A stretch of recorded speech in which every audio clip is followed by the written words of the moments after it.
Hello everyone, welcome back to English Today. I am Neha Gupta and today we are going to learn about tenses. हमारी last video में हमने tense क्या होता है और उसके कितने टाइप्स होते हैं ये ऑलरेडी समझ लिया था। प्लस उन टाइप्स में टेंस को डिवाइड करने का रीजन क्या है ये भी हमने अच्छी तरीके से समझ लिया था। आज की वीडियो में हम अपना सबसे पहला टाइप जो कि प्रेजेंट इनडेफिनिट टेंस है वो समझेंगे। बट उसको समझने से पहले अगर आपने लास्ट वीडियो नहीं देखा है तो इस वीडियो को पॉज करके वो जरूर देखिएगा, तभी आपको सारे बेसिक्स समझ में आएंगे। हमें आगे बढ़ने से पहले कुछ इंपॉर्टेंट पॉइंट्स को रिवाइज कर लेते हैं कि टेंस क्या होता है और उसके टाइप्स क्या होते हैं। Tenses are used to denote time and action in a sentence. जैसा हमने ऑलरेडी पढ़ लिया था, टेंस का यूज हमें दो चीजों को जानने के लिए किया जाता है। First is time, second is action. Time क्या होता है? अगर हम टाइम के बारे में सोचें तो हम केवल तीन ही तरह के टाइम को सोच सकते हैं, जो बीत गया है, जो चल रहा है और जो आने वाला है। Means past, present and future. तो एक सेंटेंस में टेंस हमें तीन तरह के टाइम के बारे में बता सकता है कि वो जो एक्शन हो रहा है वो किस टाइम पर हो रहा है। सेकेंड चीज जो हमें टेंस बताता है वो ये बताता है कि एक्शन कितना हुआ है, एक्शन हो गया है या एक्शन चल रहा है या एक्शन होने वाला है। इस तरह की चीजें हमें टेंस बताता है। तो बेस्ड ऑन टाइम हम टेंस को थ्री पार्ट्स में डिवाइड कर सकते हैं, जो है present, past and future. Based on work हम इसे चार पार्ट्स में डिवाइड कर सकते हैं। नंबर वन है इनडेफिनिट, जैसे नाम से हमें पता चल रहा है, जो कि डेफिनेट नहीं है, जो कि अनिश्चित है। मतलब इस तरह के सेंटेंसेस में हमें एक्शन की कंप्लीटनेस या फिर उसके होने का कोई भी पता नहीं चलता है कि टेंस कि वो एक्शन हो गया है या होने वाला है या पास्ट में ऑलरेडी हो चुका है। कंटिन्यूअस, जैसे नाम से हमें पता चल रहा है कि एक्शन चल रहा है। परफेक्ट में ऐसे सेंटेंस आते हैं जिसमें एक्शन कंप्लीट हो चुका है। परफेक्ट कंटिन्यूअस, जहां पर परफेक्ट भी है और कंटिन्यूअस भी है, मतलब काम हो भी चुका है और चल भी रहा है। इस तरह के सेंटेंसेस परफेक्ट कंटिन्यूअस की कैटेगरी में आते हैं। कैसे आ सकते हैं? सपोज मैं आपको एक एग्जांपल देती हूँ कि मैं आपको 2 घंटे से इंग्लिश पढ़ा रही हूँ। तो मैं पढ़ा भी रही हूँ और 2 घंटे से पढ़ा रही हूँ, मतलब कुछ पोर्शन में पढ़ा भी चुकी हूँ, राइट? तो इस तरह के सेंटेंस आते हैं परफेक्ट कंटिन्यूअस की कैटेगरी में। तो हमने बेस्ड ऑन टाइम देख लिया, बेस्ड ऑन वर्क देख लिया। अब बेस्ड ऑन टाइम जो पार्ट्स हैं, प्रेजेंट, पास्ट एंड फ्यूचर, इन तीनों में से एक एक के ये चारों कैटेगरी होती है। यानी प्रेजेंट के भी ये चार सब टाइप्स होते हैं जो कि बेस्ड ऑन वर्क है, और पास्ट के भी ये चार सब टाइप होते हैं और फ्यूचर के भी ये चार सब टाइप होते हैं। ऐसे करके हमारे पास टोटल कैटेगरी बन जाती है 12। आप इस टेबल में देख सकते हैं, लेफ्ट साइड में मैंने प्रेजेंट, पास्ट एंड फ्यूचर लिखा है और ऊपर टॉप में मैंने लिखा है indefinite, continuous, perfect and perfect continuous. So present के भी ये चार सब टाइप हैं, पास्ट के भी ये चार सब टाइप हैं एंड फ्यूचर के भी ये चार सब टाइप हैं। ऐसे करके हमारे पास टेबल बन गई टेंस की। अब हम देखते हैं आगे बढ़ने से पहले कि मेन वर्ब फॉर्म टेंस के साथ में कौन सी यूज होती है। हमने ये ऑलरेडी लास्ट वीडियो में पढ़ लिया था। मेन वर्ब की पांच फॉर्म्स होती है, V1, V2, V3, V4 और V5। तो मेनली V1, V2 और V3 ही काम आती है। तो हमने ये देखा है कि कौन से एक्शन हमें जो बेस्ड ऑन वर्क में जो हमारे चार टाइप्स होते हैं उन्हें बताने के लिए मेन वर्ब का यूज आता है। कि एक्शन कितना हुआ है ये हमें कौन सी फॉर्म बताती है? Main verb. और हेल्पिंग वर्ब हमें क्या बताती है? कि एक्शन किस टाइम पर हुआ है। हमने ऑलरेडी बात कर ली है कि टेंस हमें दो चीजों के बारे में बताता है, टाइम एंड एक्शन। तो टाइम के बारे में हमें बताती है हेल्पिंग वर्ब, जो हम आगे पढ़ेंगे, और एक्शन कितना हुआ है ये हमें क्या बताती है? Main verb. तो आगे देखते हैं हम। इनडेफिनेट टेंस में हमेशा V1 का यूज होता है, जैसे मैंने यहाँ लिखा हुआ है indefinite is equal to V1 except past indefinite tense. मतलब जहां भी इंडेफिनिट टेंस आ जाए, मतलब वहां पर V1 का यूज होगा, except past indefinite tense. Only past indefinite tense ऐसा टेंस है जहां पर V2 का यूज होता है, अदरवाइज इंडेफिनिट टेंस में V1 का यूज होता है। कंटिन्यूअस टेंस में V1 प्लस ing, जिसे हम वर्ब की फोर्थ फॉर्म भी बोलते हैं, और परफेक्ट टेंस में V3 का, एंड परफेक्ट कंटिन्यूअस टेंस में V1 प्लस ing का, क्योंकि कंटिन्यूअस परफेक्ट से पहले आता है।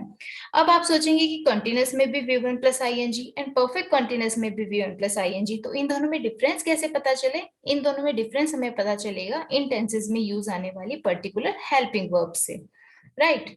तो अभी के लिए हम इंडेफिनिट टेंस पढ़ने वाले हैं, तो हमें ये ध्यान रखना है कि उसमें हमेशा वर्ब की फर्स्ट फॉर्म ही आती है, फिर चाहे वो प्रेजेंट परफेक्ट कॉन्टिन्यूअस हो या फ्यूचर परफेक्ट, क्योंकि past perfect sorry present indefinite हो या फ्यूचर इंडेफिनिट, क्योंकि पास्ट इंडेफिनिट में V2 का यूज होता है। इसी तरीके से कंटिन्यूअस में हमेशा V1 प्लस ing ही आता है, रिगार्डलेस प्रेजेंट, पास्ट और फ्यूचर। परफेक्ट में हमेशा V3 का ही यूज होता है, चाहे वो प्रेजेंट परफेक्ट हो, पास्ट परफेक्ट हो या फ्यूचर परफेक्ट हो। बट हमें ध्यान क्या रखना है, V3 का आता है, लेकिन प्रेजेंट, पास्ट और फ्यूचर को कौन डिफरेंशिएट करेगा, उसमें काम आने वाली हेल्पिंग वर्ब। अब हम देखते हैं हेल्पिंग वर्ब कौन से टेंस में कौन सी यूज होती है। Helping verbs tell us the time of action being performed. ये हम ऑलरेडी देख लिए हैं कि मेन वर्ब हमें क्या बताती है, एक्शन की कंप्लीटनेस के बारे में। इसीलिए हमने वो चार टाइप के सब टाइप्स देखे थे कि इंडेफिनिट में कौन सी आती है, कंटिन्यूअस में कौन सी आती है, परफेक्ट में और परफेक्ट कंटिन्यूअस में। अब हेल्पिंग वर्ब हमें बताती है कि टाइम कि एक्शन जो है किस समय पर हुआ है। तो हम ये देखेंगे कि प्रेजेंट में कौन सी हेल्पिंग वर्ब आती है, पास्ट में कौन सी और फ्यूचर में कौन सी। तो कहीं पर भी अगर आपको do, does, is, am, are और हैज, हैव दिख जाए मतलब वो प्रेजेंट टेंस है।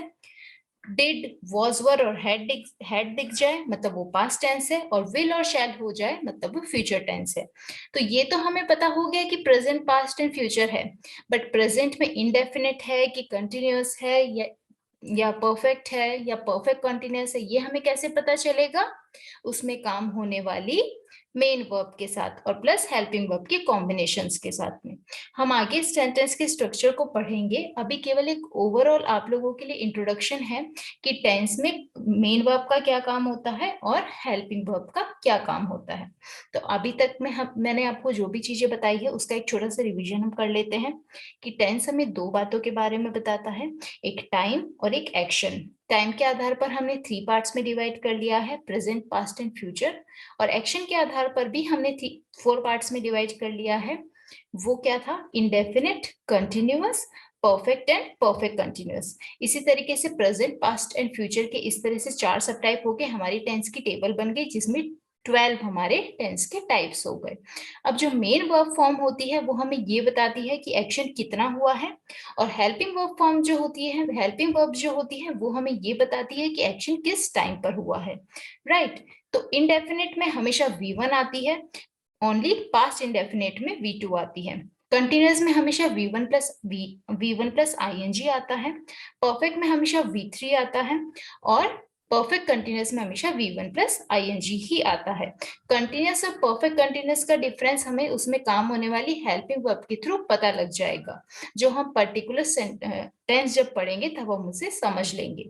और हेल्पिंग वर्ब हमें ये बताती है कि एक्शन प्रेजेंट में हो रहा है, पास्ट में हो रहा है या फ्यूचर में हो रहा है। अभी तक के लिए आई होप आपको सब क्लियर होगा। अब हम देखते हैं इंग्लिश ग्रामर में काम आने वाले पर्सन्स, जो कि हमारे को टेंस स्ट्रक्चर में बहुत ही ज्यादा जरूरी है। इंग्लिश ग्रामर में 3 पर्सन्स होते हैं, फर्स्ट पर्सन, सेकंड पर्सन और थर्ड पर्सन। मैं नॉर्मल लैंग्वेज में आपको समझाती हूँ। मैं आप लोगों से बात कर रही हूँ तो मैं फर्स्ट पर्सन हूँ, आप जो कि मेरी बात सुन रहे हैं तो आप सेकंड पर्सन हैं। सपोज कीजिए हम किसी पर्टिकुलर पर्सन के बारे में बात कर रहे हैं, मैं आपको बोलूं Ram is a very good boy, तो मैं फर्स्ट पर्सन हूँ, आप सेकंड पर्सन है। थर्ड पर्सन जिसके बारे में बात कर रही हूँ जो कि राम है, तो वो होता है थर्ड पर्सन। और हम दोनों किसी भी चीज के बारे में बात कर सकते हैं, राइट। कोई बॉय हो सकता है, कोई गर्ल हो सकता है, कोई चीज हो सकती है या कोई भी नाम हो सकता है। तो इन सभी को हम थर्ड पर्सन की कैटेगरी में लेते हैं। आप टेबल में देख सकते हैं, फर्स्ट पर्सन का मतलब मैंने लिखा है द स्पीकर, मतलब बोलने वाला, इसका सिंगुलर हुआ आई, प्लूरल हुआ वी। सेकंड पर्सन जो कि सुन रहा है, उसका सिंगुलर और प्लूरल दोनों यू और यू ही रहेगा। थर्ड पर्सन जिसके बारे में बात हो रही है, थर्ड पर्सन सिंगुलर में आता है ही, शी, इट और कोई भी नेम, और प्लूरल में आते हैं दे। आई होप यहाँ तक आपको सब क्लियर होगा। अब हम आगे देखते हैं प्रेजेंट इंडेफिनिट टेंस। जो हमारी टेबल का सबसे फर्स्ट टेंस है वो है प्रेजेंट इंडेफिनिट टेंस। आज के वीडियो में हम यही पढ़ेंगे। नेक्स्ट वीडियो में हम इसी तरीके से प्रेजेंट के सारे टेंस लेंगे, जैसे कि हमने आज लिया है प्रेजेंट इंडेफिनिट, फिर हम लेंगे प्रेजेंट कॉन्टिन्यूअस, फिर present perfect and then present perfect continuous. मतलब टाइम के आधार पर जो हमने डिवाइड किया था प्रेजेंट, उसके चारों सब टाइप्स हम पढ़ेंगे। सबसे पहले present indefinite tense is used to describe an action that is regular, true or normal. Present indefinite tense से एकदम नाम से आप क्या समझ पा रहे हैं? प्रेजेंट मतलब वो सेंटेंस जो जब बोले जा रहे हैं तब वो ट्रू हो, प्रेजेंट में वो सच हो। इंडेफिनिट से हमने क्या समझा था? ऐसे सेंटेंस जिसमें एक्शन की कंप्लीटनेस के बारे में हमें कुछ भी अंदाजा नहीं है, राइट? और हमने इंडेफिनिट टेंस के बारे में एक और चीज क्या पढ़ी थी कि इसमें हमेशा वर्ब की फर्स्ट फॉर्म ही यूज आती है। ओनली पास्ट इंडेफिनिट ऐसा होता है जिसमें V2 होती है। तो अब हम पढ़ते हैं कि प्रेजेंट इंडेफिनिट टेंस में कौन से सेंटेंस होते हैं। ऐसे सेंटेंस होते हैं जिसमें वो एक्शन होता है जो कि नॉर्मली ट्रू रहता है। एग्जाम्पल के तौर पर हम समझते हैं, आई ड्रिंक टी एवरी डे, गौरव लाइक्स स्वीट्स। अब मैं ये बोल रही हूँ कि मैं चाय रोज पीती हूँ। अब इसमें ये जो सेंटेंस है ये मैं अगर आपको आज बोलती हूँ तो भी वो ट्रू रहेगा। मैं आपको अगर कल बोलती हूँ कि मैं रोज चाय पीती हूँ तो मतलब पर्टिकुलर प्रेजेंट में वो सेंटेंस ट्रू रहेगा। प्लस मैंने अपने पीने की, चाय को पीने की जो मेरा एक्शन है उसकी कंप्लीटनेस या इनकम्प्लीटनेस के बारे में कोई भी बात नहीं करी है कि मैं चाय पी ली है, मैं चाय पीऊंगी, इस तरह की कोई भी बात नहीं है। ये एक नॉर्मल सेंटेंस है। इस तरह के सेंटेंस प्रेजेंट इंडेफिनिट टेंस की कैटेगरी में आते हैं। अगर हम हिंदी की बात करें तो हिंदी में इस तरह के सेंटेंस नॉर्मली ता है, ता हूं, ती है और ते है से एंड होते हैं। वर्ब फॉर्म कौन सी यूज आती है? V1 आती है। अब हेल्पिंग वर्ब कौन सी यूज आती है? वो आती है डू और डज, जो कि प्रेजेंट की हेल्पिंग वर्ब है। डू और डज हमें क्या बताती है? कि काम प्रेजेंट में हो रहा है। हमने बात करी थी मेन वर्ब फॉर्म हमें बताती है एक्शन की कंप्लीटनेस के बारे में। तो हमें एक्शन की कंप्लीटनेस के बारे में कुछ भी अंदाजा नहीं है इसमें, इसलिए V1 का यूज हम लेते हैं। और हेल्पिंग वर्ब इसमें यूज होती है डू और डज। ये हमें याद रखना होगा कि प्रेजेंट इंडेफिनिट टेंस में हेल्पिंग वर्ब यूज होती है डू और डज। अब हम बात करते हैं where do we use present indefinite tense. Present indefinite tense का यूज कहाँ कहाँ हम कर सकते हैं? नंबर 1, फॉर हैबिट्स, अपनी हैबिट्स को बताने के लिए, अपनी आदतों को बताने के लिए। I drink tea every day, they go to gym regularly. अब मैं चाय रोज पीती हूँ। अब मैं ये सेंटेंस आपको आज बोलूं, 2 दिन बाद बोलूं या 10 दिन बाद बोलूं तो उस समय के प्रेजेंट में वो सेंटेंस ट्रू रहेगा। प्लस वर्क के बारे में इसमें कोई भी अंदाजा हम नहीं लगा पा रहे हैं। तो इस तरह की हैबिट्स जो होती है वो हमेशा प्रेजेंट इंडेफिनिट टेंस में ही ली जाती है। आप देख सकते हैं हमने V1 का यूज लिया है। सेकेंड जो यूज है इसका वो है for activities that we do daily, ऐसी एक्टिविटीज जो हम रोज करते हैं। I wash clothes every day, अब मैं रोज कपड़े धोती हूँ। अब मैंने कपड़े धो लिए हैं, धोऊंगी, एक्शन की कंप्लीटनेस के बारे में कोई बात नहीं है।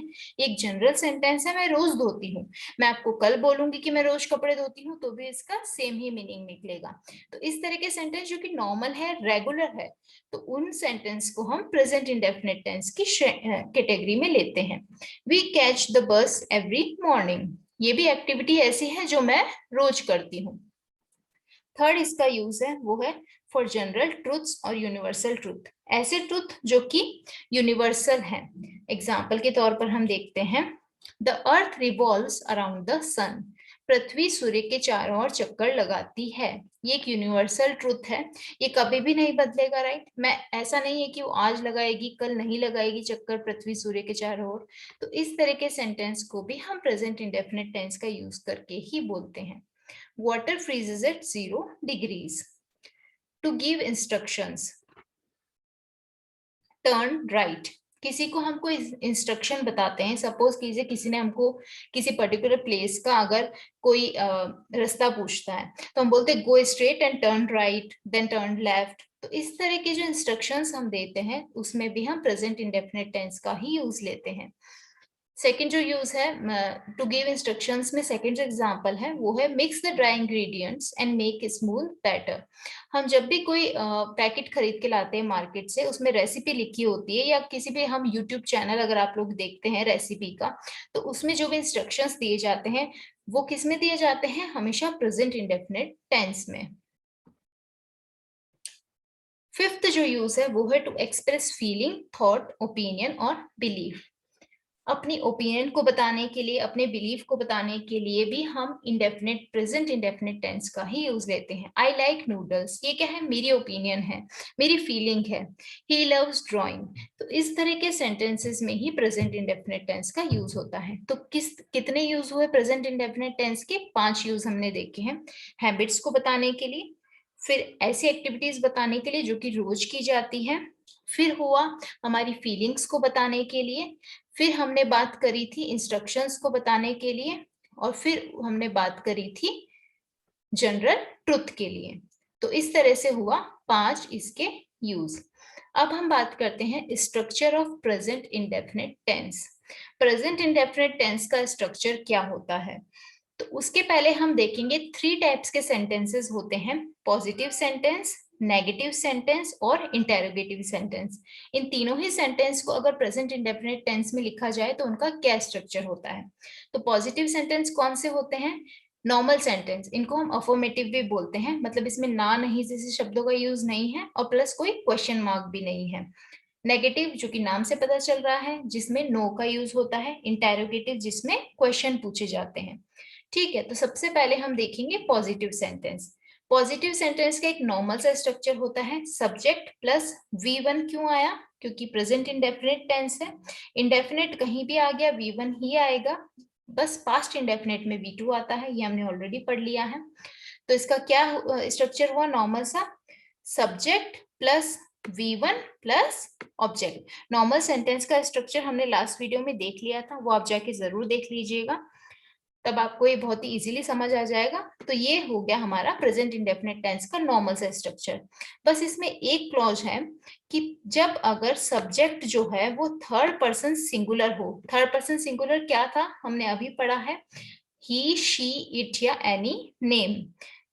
तो ही, शी, इट या एनी नेम, अगर सब्जेक्ट थर्ड पर्सन सिंगुलर होगा तो V1 के साथ में S या ES लगेगा, फिर ऑब्जेक्ट होगा। राइट, आई होप आपको समझ आ रहा होगा। Positive sentence present indefinite tense का स्ट्रक्चर है सब्जेक्ट प्लस V1, क्योंकि इंडेफिनिट है, plus object.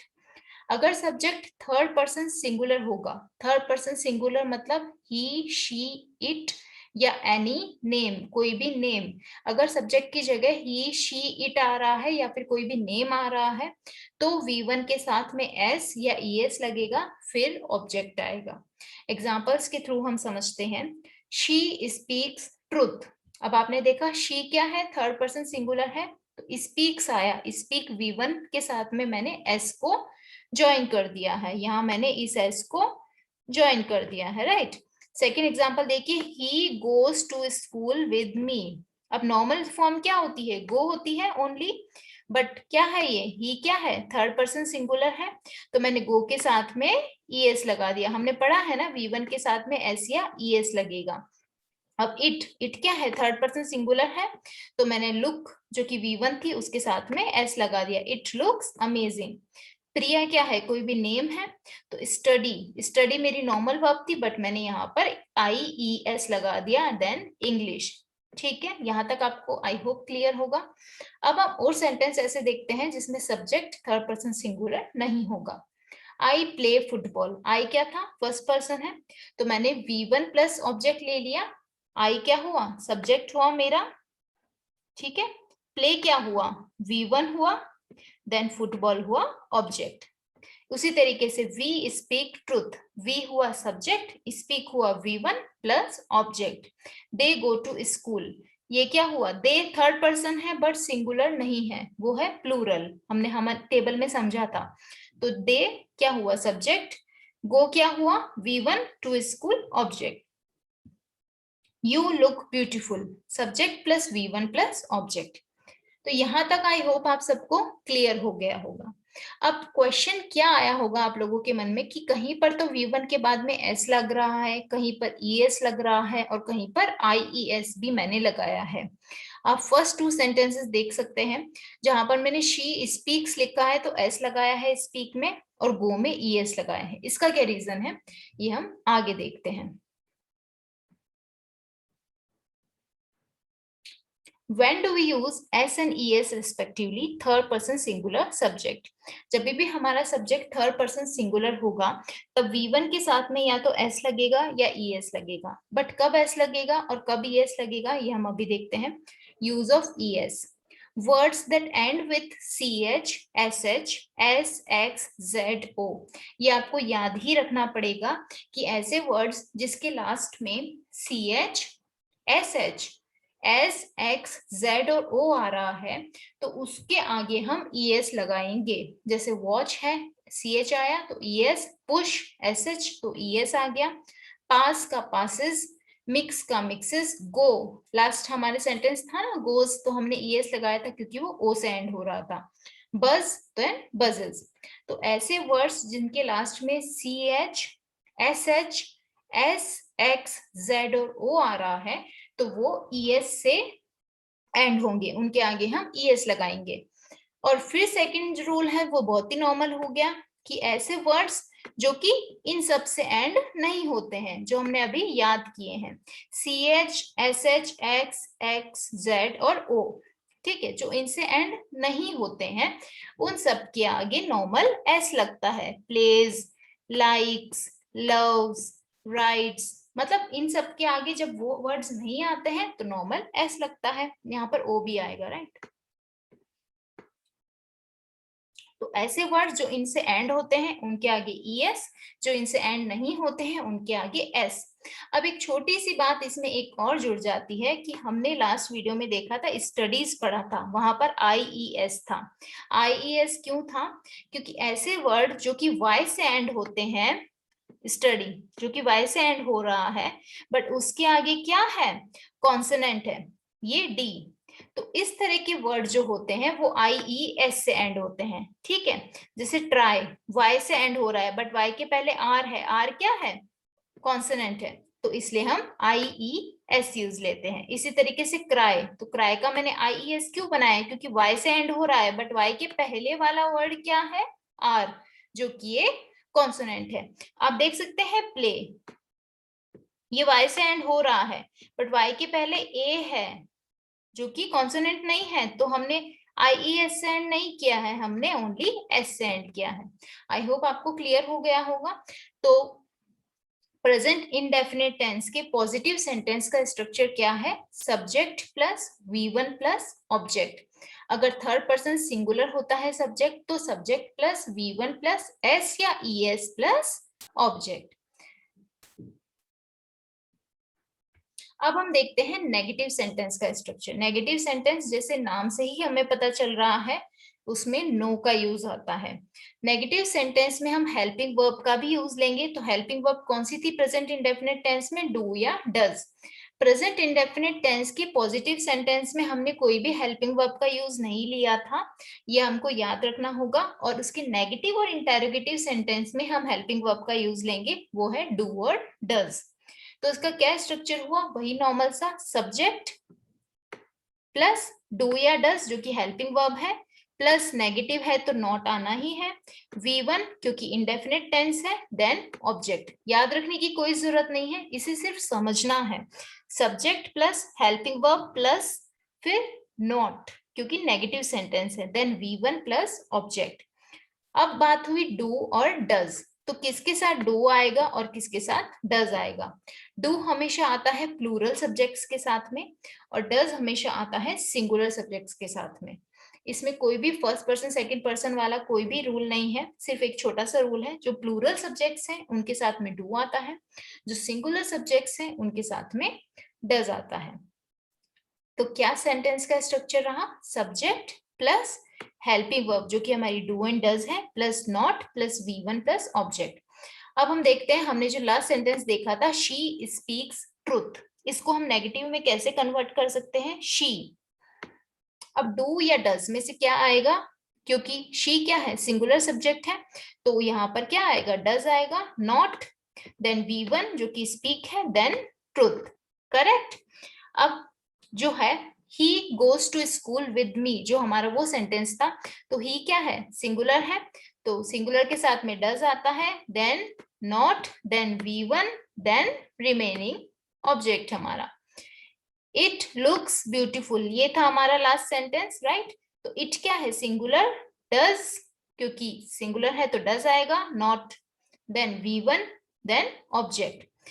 Priya does not study English, Priya subject है, प्रिया सिंगुलर है, इसलिए हमने डज लिखा, देन नॉट लिखा, देन V1 लिखा, स्टडी, फिर इंग्लिश।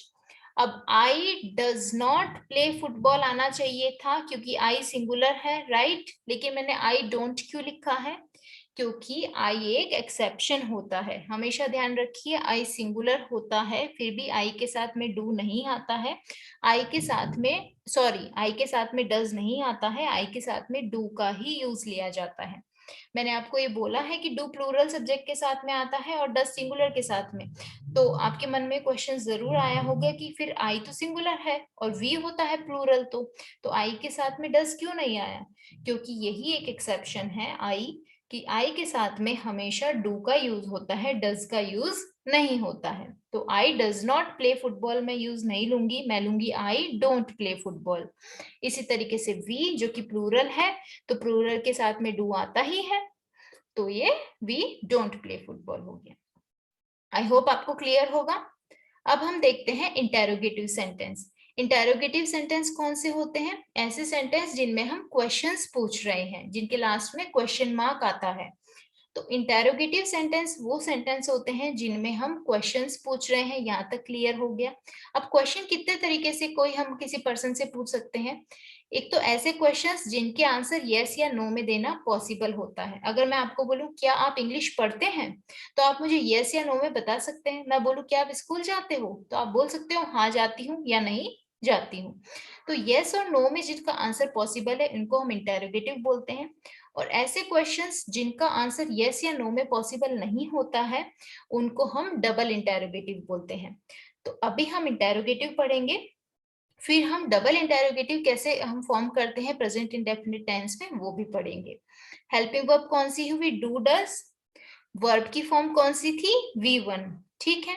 तो सेंटेंस का स्ट्रक्चर कैसे होगा, हेल्पिंग वर्ब से स्टार्ट होगा, क्योंकि इंटेरोगेटिव सेंटेंस है, डू या does plus subject plus V1 क्योंकि इंडेफिनिट है, देन ऑब्जेक्ट। अब डू किसके साथ में आता है, प्लूरल के साथ में, डज आता है सिंगुलर के साथ में, केवल आई एक एक्सेप्शन है, आई सिंगुलर है फिर भी उसके साथ में डज नहीं आएगा, डू ही आएगा, यहाँ तक हम ऑलरेडी पढ़ चुके हैं। अब हमारे एग्जाम्पल्स को समझते हैं। हमारा एग्जाम्पल था शी स्पीक्स ट्रुथ। अब इसको इंटेरोगेटिव में कैसे कन्वर्ट करेंगे, शी क्योंकि क्या है, सिंगुलर है, तो इसके साथ में डज आएगा। तो सबसे पहले हमने लिया डज, देन सब्जेक्ट जो कि शी है, then V1 and then object. उसी तरीके से हमने बना दिया, does he go to school with me, do I look beautiful, does Priya study English, then do I play football and do we play football. तो ये तो हो गए नॉर्मल इंटेरोगेटिव सेंटेंस। अब ऐसे इंटेरोगेटिव सेंटेंस भी होते हैं जिनका आंसर यस और नो में देना पॉसिबल नहीं होता है। अगर मैं आपको बोलूं कि वो सच क्यों नहीं बोलती है, तो इसका आंसर आप यस या नो में नहीं दे पाओगे, राइट। मैंने ये पूछा था कि क्या वो सच बोलती है, तो आप बोल सकते हैं हाँ बोलती है या नहीं वो नहीं बोलती है। बट अगर मैंने पूछा वो क्यों नहीं बोलती है, तो इसका आंसर डिटेल में होगा। तो हम इस तरह के सेंटेंसेस को बोलते हैं डबल इंटरोगेटिव सेंटेंस, जहां पे answer is in detail. Okay, तो हेल्पिंग वर्ब तो वही होगी डू या डज, बस इसके आगे जो सेंटेंस का स्ट्रक्चर है उसमें WH फैमिली के वर्ड्स जुड़ जाएंगे। WH फैमिली के वर्ड्स क्या होते हैं, व्हाट, व्हाई, वेयर, हु, इस तरह के जो सेंटेंस, इस तरह के जो वर्ड्स होते हैं वो WH फैमिली के वर्ड होते हैं जो कि क्वेश्चन पूछने के काम आते हैं। तो WH family words plus do does plus subject plus V1 plus object, वही रूल है कि डू तो प्लूरल के साथ में और डज सिंगुलर के साथ में, एक्सेप्शन है ओनली आई क्योंकि आई के साथ में डू आता है। अब मैंने पूछा कि why does she speak truth, वो सच क्यों बोलती है। तो डब्ल्यूएच फैमिली का वर्ड आ गया वाई, डस क्योंकि शी सिंगुलर है, देन वी1 जो कि स्पीक है, and then truth. Then why does he, क्यों वाई मैंने डब्ल्यूएच फैमिली का वर्ड, देन डज क्यों आया क्योंकि ही है जो कि सिंगुलर है, देन गो की वी1 है। What does Priya study, where do you play. तो आज की वीडियो में हमने पूरी तरीके से प्रेजेंट इंडेफिनिट टेंस को समझ लिया है। आई होप आपको ये वीडियो अच्छी तरीके से समझ आ गया होगा। आपकी कोई भी क्वेरी हो तो कमेंट बॉक्स में लिखकर मुझसे जरूर पूछिएगा। That's all for today. Thank you for watching the video. अगर आपको वीडियो अच्छा लगा हो तो लाइक और शेयर करना बिल्कुल मत भूलिएगा और चैनल को सब्सक्राइब कर लीजिएगा ताकि आने वाले वीडियो के अपडेट्स आपको जल्दी मिल जाए। Thank you for watching once again.